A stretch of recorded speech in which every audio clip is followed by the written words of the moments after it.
मुझे एक बहुत ज़बरदस्त आइडिया आया है। अस्सलाम वालेकुम जनाब आली, कैसे हैं आप सब। हम में से अक्सर लोगों के पास बड़े बेहतरीन किस्म के बिज़नेस आइडिया होते हैं जिनमें वाकई पोटेंशियल होता है कि वो दुनिया में आसानी ला सकते हैं, तब्दीली लेकर आ सकते हैं और ख़ास तौर पे आपकी अपनी आमदन का बड़ा अच्छा ज़रिया बन सकते हैं। कुछ इनमें से आइडिया ऐसे होते हैं कि जो दुनिया में कभी आते ही नहीं है। हमारे जहन में आया, हमने उनको सोचा, लोगों से डिस्कस किया और वो आइडिया वहीं का वहीं रह गया। कभी वो आपके जहन से, ख्याल से बाहर निकल कर कभी पेपर पे नहीं आया। इसलिए ये बड़ा ज़रूरी है कि ये जो ख्याल आपके जहन में आया है उसे आप एक पेपर पे लेकर आएँ, एक उसका मॉडल बनाएं और उसको टेस्ट करें कि ये वाकई आइडिया काम करेगा कि नहीं। पे काफ़ी लोगों के पास पैसा नहीं है कि वो कारोबार स्टार्ट कर सकें, तो उनके लिए लाजमी है कि वो जब इन्वेस्टर से बात करते हैं, उनको कन्विंस करते हैं कि वो आपके बिज़नेस में पैसा लगाए, तो वो लाजमी है देखना चाहता है कि आपको उस कारोबार की अंडरस्टैंडिंग है, उसके एक एक पुर्जे को आप अच्छी तरह समझते हैं कि नहीं। इस बिज़नेस मॉडल के ज़रिए आप अपना बिज़नेस आइडिया तरतीब में ले आते हैं, पेपर पे ले आते हैं। उसके जो छोटे छोटे पुर्जे वो एक पिक्चर में आपको नज़र आना शुरू हो जाते हैं और आप जब दोस्तों से बात करते हैं या इन्वेस्टर से बात करते हैं, पैसे के लिए पैसा उससे मांगते हैं कि और किसी को कन्विंस करते हैं कि ये बिज़नेस आइडिया सही है, तो सबसे बड़ी बात आपकी अपनी क्लैरिटी के लिए कि आपको ख़ुद बिज़नेस की समझ आ जाती है या किसी मुकाबले का बिज़नेस भी आप इस मॉडल में बेहतरीन तरीके से समझ सकते हैं। पेपर पे लाने के बाद आप इसको वैलिडेट करते हैं और इस पेपर से मौका मिल जाता है कि इसमें से आप गलतियां निकाल सकते हैं और जो चीज़ें आपने सोची हुई थी कि ऐसे हो सकती हैं और हकीकत से मुख्तलिफ होती हैं, इस पे आपको मौका मिल जाता है उसको ठीक करने का।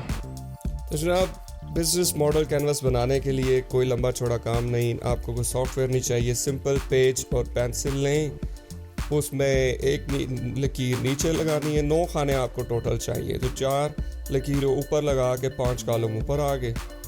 उनमें से जो दरमियान में उनमें 2 आपने हॉरिजॉन्टल लगा के, लाइन लगा के आपके 9 खाने टोटल बन गए। इस बिजनेस मॉडल के लिए पहला सवाल जो बहुत ज़रूरी है वो आपको है कि जी आपका कस्टमर कौन है, उसको क्या तकलीफ़ है, ये कोई क्या मसला है जो आप हल करना चाह रहे हो। तो आप क्या से स्टार्ट करते हैं, इधर आप लिख लें उसको क्या मसला है, उसको कोई तकलीफ़ है जो आप दूर करें, या उसकी कोई ज़रूरत है। जो जिस तरह आप उसको भूख लगी है तो आप उसकी आप बर्गर बना के बेच रहे हैं, आप खाना दे रहे हैं, तो ये उसकी ज़रूरत है। तो आप या तो उसकी को मुश्किल आसान कर रहे हैं, जो उसको करने में, काम करने में मुश्किल होती है, उसकी ज़िंदगी में मुश्किलें हैं, या कोई चीज़ जो पहले से वो इस्तेमाल कर रहा है वो बड़ी महंगी होती है, मुश्किल उसको कॉस्ट ज़्यादा पड़ती है, तो आप सस्ती बना के दे रहे हैं। या फिर ये कि वो जो चीज़ इस्तेमाल कर रहा है वो बड़ी घटिया डिज़ाइन की है, उसका डिज़ाइन इतना अच्छा नहीं, इतना इस्तेमाल अच्छा नहीं कर सकता, आप डिज़ाइन अच्छा बना के देते हैं। या फिर ये कि स्टेटस, आप ऐसी चीज़ बनाते हैं कि वो पहन के या इस्तेमाल करके फ़ख्र महसूस करता है, दूसरों को दिखाता है कि जी ये चीज़। या फिर आप उसको ये कोई खौफ या ख़तरा है वो दूर कर देते हैं, जिस तरह बैंक करता है। आप घर में पैसे नहीं रखते, बैंक में रखते हैं, आप बैंक को भी पैसे देते हैं कि पैसे रखने के लिए। फिर दूसरी चीज़ जो लोग हम ज़्यादा पॉइंट नंबर 1 पे ही फोकस रखते हैं, ग्राहक की तरफ नहीं आते कि जी ग्राहक को समझना पड़ेगा, ग्राहक कौन है, वो आपसे क्यों ख़रीदेगा, वो कितना पैसा कमाता है, वो कहाँ पे रहता है, उसको क्यों ये मसला है और वो इस मसले इतना बड़ा है उसके लिए वाकई कि वो इसके लिए पैसे देने को तैयार है। ठीक है, तो आपको ये बाहर जाना पड़ेगा, अपने ग्राहक को देखना पड़ेगा, समझना पड़ेगा कि वो है कौन, वो उसको वाकई ये मसला है और वाकई वो इस मसले का हल चाहता भी है कि नहीं है, जो आपने अपने जहन में समझा हुआ है। फिर एक आपको अगर ग्राहक मिल गया, आपने चीज़ बना ली, इन दोनों को आप कनेक्ट किस तरह करेंगे। एक ज़रिया आपको चाहिए जिससे आप अपनी प्रोडक्ट ग्राहक तक देंगे या सर्विस देंगे। उसमें आपका हो सकता है कि आप दुकान बना सकते हैं, आप एक ऑनलाइन स्टोर बना सकते हैं, आप होम डिलीवरी कर सकते हैं, आप फ़ोन पे उससे कनेक्ट कर सकते हैं। उसको एक ज़रिया चाहिए कि आप अपने ग्राहक को अपनी प्रोडक्ट्स या सर्विस आप दे सकें, वो जज कर सके कि ये क्या सर्विसेज हैं, किस तरह की हैं, कैसे लगती हैं। इसके बाद पॉइंट नंबर 4 के ताल्लुकात आपके ग्राहक के साथ आपने बनाने हैं। जो सबसे मुश्किल काम है वो है कि आपने मैं भी बहुत बेहतरीन किस्म की प्रोडक्ट बना दी जो आपके ये दुनिया में क्या तब्दीली ला, लेकिन आपको सबसे पहले ग्राहक चाहिए होगा कि आप पहला ग्राहक मिलेगा आपको कहाँ से, कौन आपसे सबसे पहले ये चीज़ खरीदेगा। ठीक है, तो अगर आपने एक स्ट्रेटजी बनानी पड़ेगी आपको कि आप पहले ग्राहक कहाँ से लाएंगे। अच्छा, वो जो ग्राहक आ गए, दूसरा स्टेप, किस तरीके से आप उनको अपने पास रखेंगे कि वो आपसे बार बार वो सर्विस और प्रोडक्ट इस्तेमाल करते रहें। ठीक है, फिर उनको इस्तेमाल करते हुए आपने अपना नेटवर्क जो है वो ग्रो करना है कि उनसे और कस्टमर किस तरह बनाए जा सकते हैं। ठीक है, फिर 5वें नंबर पे है कि आपने बताना है आपकी आमदन का ज़रिया क्या होगा। ये आपको वैलिडेट करना पड़ेगा।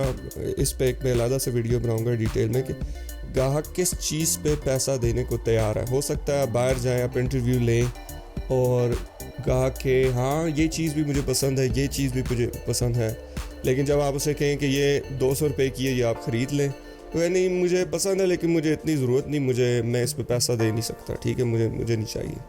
तो ये आपको किसी तरह जानना पड़ेगा कि जी ग्राहक किस चीज़ पे पैसा आपको देगा। आपकी काफ़ी ज़्यादा सर्विसेज हो सकती हैं, उनमें से कौन सी एक सर्विस या चीज़ है जिस पे दे। कुछ चीज़ें हैं जो आप उसको एक बार बेच सकते हैं सिर्फ, फिर कुछ चीज़ें हैं जो आप उसको बार बार बेच सकते हैं, फिर उनमें से कुछ ऐसी चीज़ें जो आप एक बार बेच दें तो पक्की ग्राहक की हो जाती है। कुछ चीज़ें आप उसको रेंट पे दे सकते हैं, जब तक वो इस्तेमाल करता है उसका किराया दे। फिर एक आप पर यूज़ उसको कह सकते हैं कि जब इस्तेमाल करेगा आपको वो पैसे देगा। पॉइंट नंबर 6, वसाइल आपको चाहिए। आपको लोग चाहिए ईमानदार जो आपका कारोबार चलाएं। आपको पैसा चाहिए शुरू में, आपको हो सकता है गाड़ी चाहिए, आपको दुकान चाहिए, ये सारा आपको वसाइल चाहिए, वो आप शुरू में यहाँ पे वसाइल के खाने में लिख लें। नंबर 7, आपको पार्टनर्स और सप्लायर चाहिए। सप्लायर्स आपको ज़रूरी इसलिए कि आपको अंदाज़ा हो कि आपका सारे रॉ मटेरियल अगर आपको प्रोडक्ट बना रहे हैं तो वो कहाँ से आ रहा है, उसको आपको चांस मिल जाता है कि आप उसको इम्प्रूव कर सकते हैं। फ़र्ज़ करें आप बर्गर बनाते हैं, चिकन बर्गर, उसमें आप चिकन इस्तेमाल करते हैं, वो रिटेलर से लाते हैं, वो आपको महंगा पड़ता है। आप ढूंढ सकते हैं कि बजाय रिटेलर से आप होल सेलर से लाएँ, उधर से आपकी कॉस्ट जो है वो कम हो जाएगी और ओवरऑल प्रोडक्ट की कॉस्ट कम हो जाएगी। तो एक मौका मिल जाएगा आपको कि आप देख सकें कि आपके सप्लायर कौन से। नंबर 8, आपने बताना है कि आपने करना क्या है रोज़ाना, आपकी एक्टिविटीज़ क्या होंगी, आपकी सरगर्मी क्या होगी। कि अगर आप प्रोडक्शन कर रहे हैं तो उसके स्टेप 1 से लेके प्रोडक्ट जब तक बन जाती है वो क्या एंड होगी। आपकी मार्केटिंग के अगर कर रहे हैं तो लोग बैठे फ़ोने कर रहे हैं, लोगों से बात कर रहे हैं, कोई भी 1 से एंड तक आपने जो रोज़ाना की एक्टिविटी होगी कुछ अंदाज़ा हो जाएगा आपको कि क्या करना होगा। नंबर 9 जो आखिरी खाना है, सबसे ज़्यादा आपने खर्चे का लिखना है कि जी खर्चा, सबसे ज़्यादा खर्चा किस पे होगा। कुछ चीज़ें हैं जो एक बार आपका खर्चा होता है शुरू में जब आप बिज़नेस स्टार्ट कर रहे होते हैं।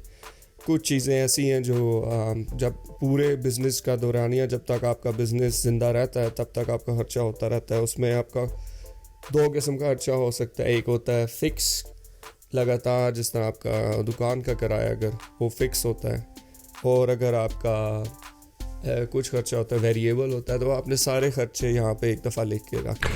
आप सबको अभी एक छोटा सा चैलेंज, एक पेपर लें, अपना आइडिया पेपर पर मॉडल बनाएं और अपने दोस्त के साथ डिस्कस करें। अगर अपना आइडिया मुझसे आप डिस्कस करना चाहते हैं तो अपना आइडिया पेपर पे लाएं, उसकी पिक्चर लें, आप मुझे सेंड करें और हम फेसबुक पे उसके ऊपर बात कर लें।